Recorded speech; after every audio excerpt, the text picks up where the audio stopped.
My objective is to give you the ability to face the big challenges in your life and be victorious. Numbers 13:33 says, "And there we saw the giants, the sons of Anak, which come of the giants, and we were in our own sight as grasshoppers, and so we were in their sight." That must have been a terrible sight. They actually saw giants with their own two eyes. I only remember seeing giants on the TV show called The Game of Thrones. They were just walking among the enemy's army, and they looked formidable, to say the least. Sometimes I feel for those spies. It seems like they were up to the fight, but when they saw the giants, their hearts melted. I try to imagine what the giants were doing. Were they lifting weights? Were they sharpening their swords? Were they practicing their fighting skills? Whatever they were doing, it probably wasn't normal stuff. It was giant stuff. It's no wonder the 10 spies' hearts melted. These giants struck fear in their hearts. Here's the point. Whatever God told you to do will include the threat of giants.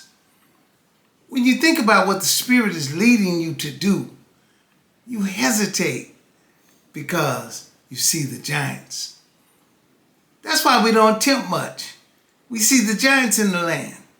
The giants are the efforts we will have to put forth. The giants are the troubles and the delays. Sometimes the giants are qualifications that we don't have. Sometimes the giants are only in our minds, but they are just as real. They're a lot bigger than we are, and common sense tells us that we're outmatched. We see ourselves as grasshoppers. We're like grasshoppers compared to what we're facing. But with God on our side, we're not grasshoppers. We are more than conquerors. The interesting thing is that we won't have giant-killing faith until we're actually in a fight with a giant. God won't allow us to be tempted above our ability. God sees the giant as an opportunity to show out in your life and get glory. Giant-killing faith won't come unless we are facing a giant. I remember going to Dr. C.L. Jackson's church to talk to him uninvited. I was in my early 20s, and for me, I was facing a giant. I stood outside the stadium-like church ringing the bell until his secretary looked out of one of the top windows, and the next thing I knew, the great Dr. C.L. Jackson was at the door, asking me how he could help me. I said, "I'm a minister, sir, but I'm in trouble." He escorted me up to his office, which was beautiful, and he asked me to tell him about it. I told him that my wife had left, and I couldn't go to my church without her. I even told him that I was having crying spells. He said, "Young man, not much would happen around here if I didn't cry sometimes." He went on to say that he did some of his best preaching when he was in a storm.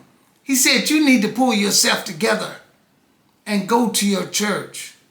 He said, "You can't whip anything with your back to it. You've got to face it." I said, "What would the people say?" He said, "Son, go to your church, and if the people say what's wrong, tell them to pray for you. Don't say anything else." He said, "Leave immediately afterwards if you need to." He said, "If you let the devil start you to running now, you'll be running forever." And then he said this, "David faced his giant, and the Lord gave him the victory." You have to face your giant to win. I left his office with giant-killing attitude. We can't focus on giants. We must focus on God. Here's how you know that you're in the flesh. When you're in the flesh, you focus on what you see, what you hear, and what you experience. When you're in the spirit, you focus on God and what he said. I like the testimony of the two spies, Caleb and Joshua. They focused on how things would be in the promised land, flowing with milk and honey. We should spend our time thinking about the good results of winning. We should picture it in our minds. Stop thinking about what's not going to happen for you and think about how good you will feel when God helps you, making it happen for you. Don't think about how much paperwork is involved in setting up your business. Think about how you will feel about the business being set up right. Don't think about all of the hard work it takes to get the job that you want. Think about how God will reward your efforts and make your life much better. The giant named Goliath was a scary sight to everyone except David. David focused on how Goliath had defied God and what David would get when, not if, he defeated him. I'm thinking about something in my life that represents a giant, and I'm going to begin working on it this week. Giants are standing between us and the life that God has for us. I like what Joshua and Caleb said. Let us go up at once and possess the land. Without hesitation, let us start facing our giants and defeating them by faith. It seems like one of the most important things is our confession. Jesus said, whoever says to this mountain, be removed and be cast into the sea, and does not doubt in his heart, but believes that those things that he says will happen, he will have whatever he says. We must speak to the mountain before it will move. We have to start talking like David talked to Goliath. We must begin talking like Joshua and Caleb. Our mouths are not just for eating. Our mouths are for speaking. You must walk the walk, but you must also talk the talk.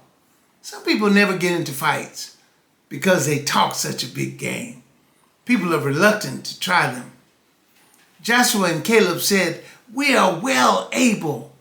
Just listen to what David said. David told Goliath, today the Lord will deliver you into my hand, and I will strike you and take your head from you. And I will give the dead bodies of the Philistines this day unto the birds of the air and to the wild beasts of the earth, that all the earth may know that there's a God in Israel. That's real trash talking. I see you beginning to speak to your mountain. Life and death are in the power of the tongue. Don't approach your giant with a closed mouth. A closed mouth equals a closed destiny. It's easy to forget your word game because when I get serious, I usually close my mouth. Maybe you do too as well. But God says, open your mouth wide and I will fill it. Remember, you must face your giant. God will help you to whip him, but be sure to focus only on God and what it will be like when he gives you victory. Then open your mouth and speak the victory. I see your giants coming down. If this message has blessed you, share this message and subscribe to my channel. Remember, it's a sin when you don't win.